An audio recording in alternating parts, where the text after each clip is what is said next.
দক্ষিণ পকুৱা বাঁহজানী মিলন হাইস্কুলৰ 2 অৱসৰী শিক্ষকক বিদায় সম্বৰ্ধনা।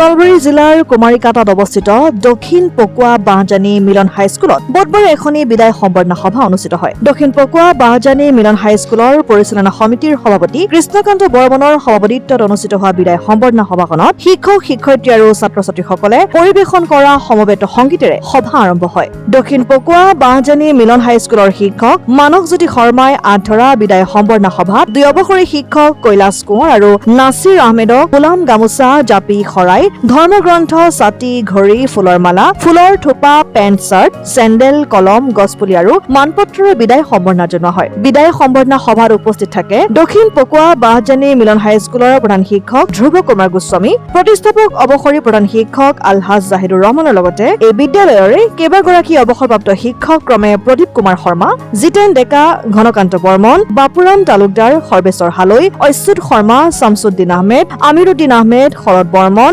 বসন্ত ডেকাকে আদি কৰি বিদ্যালয়খনৰ ছাত্ৰ ছাত্ৰী প্ৰাক্তন ছাত্ৰ ছাত্ৰীৰ লগতে অঞ্চলটোৰ কেইবাগৰাকী বিশিষ্ট ব্যক্তি। প্ৰায় 32 বছৰ কাল চাকৰি কৰিলোঁ।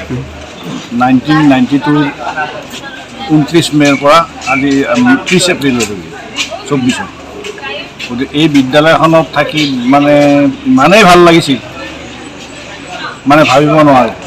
ছাত্ৰ ছাত্ৰী শিক্ষক শিক্ষয়িত্ৰী বন্ধু বান্ধৱীসকলৰ লগত খুব ধেমালিৰ মাজেৰে দিনটো গৈছিল, ক'বই নোৱাৰিছিল। আৰু প্ৰধান শিক্ষক আমাতকৈ বৰ জুনিয়ৰ, তেওঁ নাথাকিলে আমি কৈলাশ কোঁৱৰ আৰু ময়ে এই বিদ্যালয়খন চোৱা চিতা কৰোঁ, আলোচনা বিলোচনা কৰোঁ আৰু এই বিদ্যালয়খনৰ প্ৰস্তাৱটো যাতে ভৱিষ্যতলৈ ভালে থাকে তাৰে শুভ কামনা কৰোঁ। মই 28/3/1992 চনত মই ইয়াতে জইন কৰোঁ আৰু তেতিয়াৰ পৰা আজি 31 বছৰ 6 মাহ মোৰ কাৰ্যকাল হ'ল। যোৱা 30/9/2023 মোৰ ৰিটায়াৰ্ড ডেট। আজি মোৰ স্কুলৰ পৰা মোক বিদায় সম্বৰ্ধনা জনাইছে।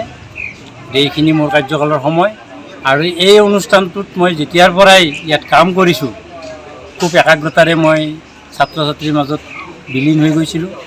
মই ছাত্ৰ ছাত্ৰীৰ মাজত নিজৰ ল'ৰা ছোৱালীৰ নিচিনাই ভাবি মই 92ৰ পৰাই ইয়াত পাঠদান কৰিছিলোঁ আৰু 2020 চনৰ পৰা মই আমাৰ যেতিয়া ধ্ৰুৱ গোস্বামী হেডমাষ্টাৰ হয় তেতিয়াৰ পৰা মই সম্পূৰ্ণ দায়িত্ব, তেওঁ কেৱল হেডমাষ্টাৰ হিচাপে অফিচিয়েলি কামত থকাৰ পিছত গোটেই স্কুলখনৰ কমপ্লিট দায়িত্ব তেওঁ মোক একাগ্ৰতাৰে এৰি দিছিলে আৰু মই তেখেতৰ সন্মান জনাই ময়ো মোৰ একাগ্ৰতাৰে মই কাৰ্যভাৰ গ্ৰহণ কৰি মই স্কুলখন য'ত পৰনাস্তি ভাল ধৰণে চলাই নিবলৈ চেষ্টা কৰিছোঁ আৰু মই বোধহয় মই নিজে উপলব্ধি কৰিছোঁ মই ক্ৰুটি কৰা নাই।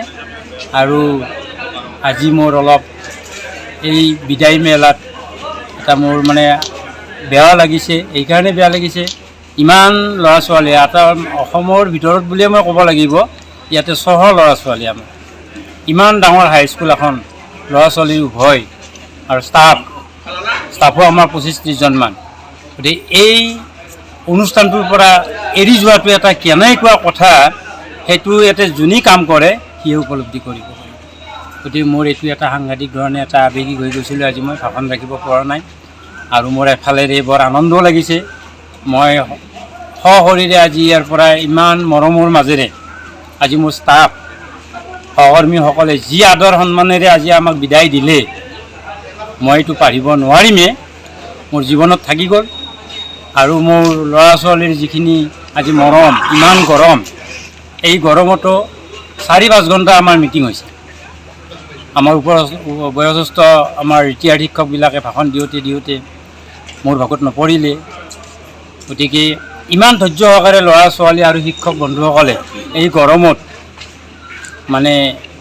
এইটো এই চিনটো আজিৰ এই দিনটো মোৰ স্মৰণীয় দিন, মই পাৰিব নোৱাৰা দিন আৰু ভৱিষ্যতেও যাতে এনেধৰণৰ মোৰ সহকৰ্মীসকলৰ পৰা মৰম আদৰ পাওঁ তাৰ কাৰণে মই আজি মই কামনা কৰিছোঁ। গতিকে এইখিনিয়ে মোৰ স্মৰণীয়। আচলতে আমাৰ দক্ষিণ পকোৱা বাজনী মিলন হাইস্কুল দেওৰ কালাগুচি 2023 বৰ্ষৰ ছেপ্টেম্বৰ মাহত আমাৰ কৈলাশ কোঁৱৰ ছাৰ আৰু এই বৰ্ষৰ এপ্ৰিল মাহৰ 30 তাৰিখে আমাৰ নাছিৰ আহমেদ ছাৰে স্কুলৰ পৰা ৰিটায়াৰ কৰিছে। অনুভৱ এটাই যে মোৰ দুখন হাত ছিঙি যোৱা হৈছে। ভাবিছে তেখেতসকলে আমাক অনবৰতে কি কৰি থাকিব, সহায় কৰি থাকিব। তেখেতসকলে আমাক প্ৰতিশ্ৰুতি দিছে পুনৰাই এই স্কুললৈ আহিব, পুনৰাই স্কুলৰ বিভিন্ন ধৰণৰ সমস্যা সমাধানত তেখেতসকলে মাত দিব বুলি মোক জনোৱাত আমি নথৈ আনন্দিত হৈছোঁ। আৰু সেয়েহে দক্ষিণ পকোৱা বাজনী মিলন হাইস্কুল দেহৰ কালাগুচিৰ সমূহ ষ্টাফৰ তৰফৰ পৰা আমি কৈলাশ কোঁৱৰ ছাৰ আৰু নাছিৰ আহমেদ ছাৰৰ যিটো ৰিটায়াৰ্ড লাইফটো সেইটো যাতে হেল্ডি হয়, যাতে প্ৰস্পেৰাছ হয়, তাৰ বাবে আমি কামনা কৰিছোঁ। ধন্যবাদ। জাগাৰাৰ পৰা শ্বাহজাহান আলীৰ ৰিপৰ্ট, অসম টাইম।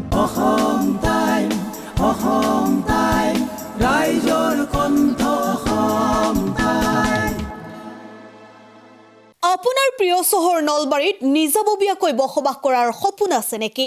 চহৰৰ মাজমজিয়াত মাটি কিনি ঘৰ সাজি লোৱাৰ সমস্যাই দেখা দিছে নেকি? সেই সমস্যা এতিয়া আৰু নাই। চহৰৰ মাজমজিয়াত মাটি নিকিনাকৈ নিজে ঘৰ নসজোৱাকৈ এটা বিলাসী ঘৰৰ গৰাকী হ'ব পাৰিব আপুনি। নলবাৰীত প্ৰথমবাৰৰ বাবে সেই সুবিধা আহিছে। নলবাৰীত প্ৰথমটো ৰেৰাৰ দ্বাৰা অনুমোদিত আটকধুনীয়া এপাৰ্টমেণ্ট এতিয়া চহৰৰ গোপাল বজাৰত নিৰ্মাণ হৈ উঠিছে। আটকধুনীয়া আহল বহল এপাৰ্টমেণ্ট তীৰ্থদ্বীপ এনক্লেভ।